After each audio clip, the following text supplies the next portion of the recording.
Jai Hind Defense Aspirants, welcome back to my channel SSB Success. Today we are going to cover an important topic, that is relation between India and South Korea. It's very important for your upcoming SSB, AFSP in terms of GD, Lake Strait and international relation. So let's get started with our topic. देखो, context से शुरू करते हैं और context ये है कि writer ने ये आर्टिकल लिखा है इंडिया एंड साउथ कोरिया के रिलेशन को लेके। देखो, for most of the Indian south Korea क्या है, एक ऐसी कंट्री जिससे मेजर ब्रांड्स को क्या किया जाता है, इंपोर्ट किया जाता है, राइट जैसे एलजी, सैमसंग, हुंडई, किया, और हम उसको या फिर के पॉप और के ड्रामा के नाम से जानते हैं। और कोरियंस के लिए इंडिया क्या है, जहां पे ये सारी चीजों को एक्सपोर्ट किया जाता है। अगर हम इन इक्वेशन को या फिर if we take these kinds of equation, तो बायलेटरल रिलेशन जो है ना दोनों कंट्रीज के बीच में, वो उतने एक्साइटिंग नहीं है, इवन हम कह सकते हैं बोरिंग है। आप यहाँ पे लोकेशन देख सकते हो साउथ कोरिया की, वीडियो को पॉज करके। अभी देखो, दोनों कंट्रीज के बीच में स्ट्रैटेजिक रिलेशन नहीं है, ट्रेड के अलावा भी और चीज़ों में टाइज होता है, जैसे कि डिफेंस, सिक्योरिटी और लॉन्ग टर्म रिलेशंस। देखो, राइटर कहते हैं स्कोप तो बहुत ज़्यादा है दोनों कंट्रीज के बीच में, और अगर हम देखें साउथ कोरिया के आसपास के स्ट्रैटेजिक कॉन्टेक्स्ट को, राइट, तो उससे हमें क्या पता चलेगा, उससे हमें साउथ कोरिया के लिए जो उनकी सिक्योरिटी सिचुएशन है उसका पता चलेगा। देखो, सबसे फर्स्ट चीज़ ये है, साउथ कोरिया के लिए सबसे बड़ी टेंशन है किम जोंग। किम जोंग कौन है? नॉर्थ कोरिया के लीडर है, और नॉर्थ कोरिया के पास में न्यूक्लियर वेपन्स है। और देखो, इंटरनेशनल सैंक्शंस के बाद भी नॉर्थ कोरिया को वर्ल्ड रोक नहीं पाया है अपने न्यूक्लियर प्रोग्राम को एक्सपैंड करने में।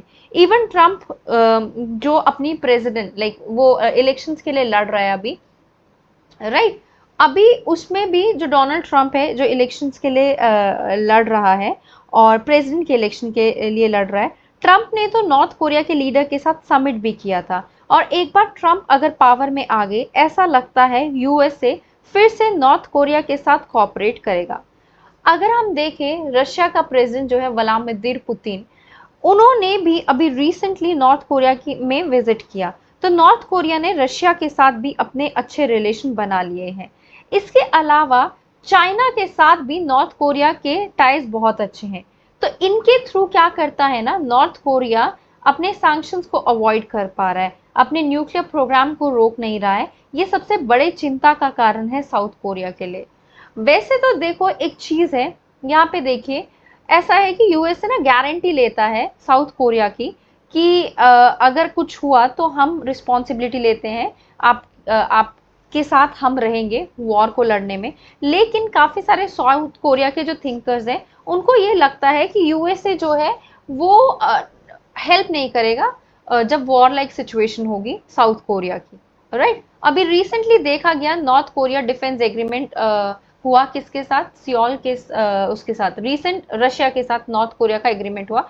उससे जो है साउथ कोरिया की टेंशन और बढ़ गई, चाइना का बढ़ता हुआ एजर्टिवनेस इस रीजन में, तो कहीं ना कहीं ये प्रेजेंट कर रहा है एक 4 स्ट्रॉक सिक्योरिटी पजल है साउथ कोरिया के लिए। तो इसकी वजह से साउथ कोरिया के लोगों को या फिर साउथ कोरिया के थिंकर्स को सोचना पड़ रहा है नए पार्टनर्स के लिए, नए सॉल्यूशंस के लिए, स्ट्रैटेजीज के लिए। इसलिए उनको मल्टी प्रोंग अप्रोच अपनाने की जरूरत है, राइट। फर्स्ट ऑफ ऑल अब देख लेते हैं, पहले तो कुछ थिंकर्स ये कहते हैं साउथ कोरिया के कि न्यूक फॉर न्यूक नरेटिव होना चाहिए, मतलब न्यूक्लियर वेपन्स के लिए हमारे पास भी न्यूक्लियर वेपन्स होने चाहिए। जो किम है, उनका न्यूक्लियर आर्सेनल मेच्योर हो रहा है, तो कहीं ना कहीं इंटरनेशनल कम्युनिटी तो चेक नहीं रख पा रही है। तो हम ये भी कह सकते हैं ऊपर से अमेरिकन की सिक्योरिटी उतनी गारंटेड नहीं है, राइट। तो इस वजह से काफ़ी ज़्यादा साउथ कोरिया के ऑफिशियल पोजीशन जो है वो ये कह रहे हैं कि हमें भी क्या करना चाहिए, हमें भी न्यूक्लियर वेपन्स हमारे पास भी होने चाहिए। सेकंड जो रिस्पॉन्स है वो ये है, थिंकर्स का कहना है कि जापान के साथ अपने टाइज को इम्प्रूव करना। ऑल्दो जापान ने साउथ कोरिया को पहले अपनी कॉलोनी बना रखा था, लेकिन अभी देखो जो साउथ कोरिया है और जापान है, उनके थ्रेट्स इक्विवेलेंट है। उनको भी किम का थ्रेट है, साउथ कोरिया को भी किम का थ्रेट है, जापान को भी चाइना के एग्रेशन से प्रॉब्लम है, इनको साउथ कोरिया को भी। और कहीं ना कहीं अमेरिका ने जापान की भी सिक्योरिटी की गारंटी ले रखी है, लेकिन अमेरिका का ना कुछ क्लैरिटी नहीं देता कि किस तरीके से वो लोग हेल्प करेंगे अगर ऐसी सिचुएशन आए। तो इस वजह से कहीं ना कहीं एक प्रॉब्लम दिखती है साउथ कोरिया के लोगों को, राइट। अब देखो लास्ट ईयर क्या हुआ था, एक कैंप डेविड समिट हुआ था जापान, यूएसए और साउथ कोरिया के बीच में। That was just the beginning, और ये इन तीनों कंट्रीज के बीच में ही हुआ था, राइट। देखो साउथ कोरिया कहीं ना कहीं अपनी स्ट्रैटेजिक एम्बिवेलेंस को, पहले क्या होता था ना, श्रेड कर रहे हैं। पहले ना जैसे इंडिया करता था वैसे ही साउथ कोरिया करता था, चाइना के लिए खुल के नहीं बोलता था और काफी ज्यादा वेग सा अपना पर्सपेक्टिव रखता था। लेकिन अभी इंडिया ने भी खुल के बोलना शुरू किया है चाइना की एग्रेसिवनेस को, और साउथ कोरिया ने भी। कहीं ना कहीं हम ये कह सकते हैं कि पहले हेजिटेशन थी, अभी हेजिटेशन नहीं है। और अभी अगर देखें तो साउथ कोरिया की खुद की इंडो पैसिफिक स्ट्रैटेजी है, जो कि इंडो पैसिफिक और मिनी लेटरल्स के साथ काम करने के लिए रेडी है। और साउथ कोरिया ने तो खुद की न्यू सर्दर्न पॉलिसी भी लॉन्च की थी, जिसका एम है ब्रॉडन करना स्ट्रैटेजिक पेरिफेरी को, राइट। अब देखो ऐसी जगहों पे इंडिया की रोल की इंपॉर्टेंस पता चलती है, बिकॉज कहीं ना कहीं जो जियोपॉलिटिकल टेंशन है ना कोरियन पेनिनसुला में, तो साउथ कोरिया भी कहीं ना कहीं बीजिंग के स्ट्रैटेजिक ऑर्बिट से बाहर आके आना चाहता है। और इंडिया की जो ग्रोइंग इंटरेस्ट है वो इंडो पैसिफिक में, वो एक अपॉर्चुनिटी प्रोवाइड करते हैं दिल्ली एंड सियोल को, कि वो डिस्कवर करे दूसरे स्ट्रैटेजिक पोटेंशियल और इन्फ्यूज करे एनर्जी को और करेक्ट स्ट्रैटेजिक पार्टनरशिप अपनाए। देखो दोनों में बहुत चीजें कॉमन है, राइट। दोनों साइड्स में हार्डली कोई डिसएग्रीमेंट है और काफी पॉजिटिव सेंटिमेंट्स है एक दूसरे को लेके, और पोटेंशियल भी है कोऑपरेट करने का, राइट। अपार्ट फ्रॉम दैट दोनों के लिए चाइना एक चैलेंज है, और दोनों को केयरफुली उसको एड्रेस करने की जरूरत है, बिकॉज दोनों के ये नेबर कंट्रीज है चाइना, राइट। सो दिल्ली और सियोल जो है, they are less concern about what Beijing will think of their respective strategic postures, बल्कि दोनों पॉसिबिलिटीज क्रिएट करना चाह रहे हैं कि कैसे एक दूसरे के साथ काम करें, राइट। देखो चाइना जो है ना वो biggest military and economic power में है रीजन में, बट अगर दोनों लाइक माइंडेड कंट्रीज एक साथ आ गई तो वो एटलीस्ट बीजिंग को सोचने पे मजबूर करेगी कि वो इतने एग्रेसिव ना हो।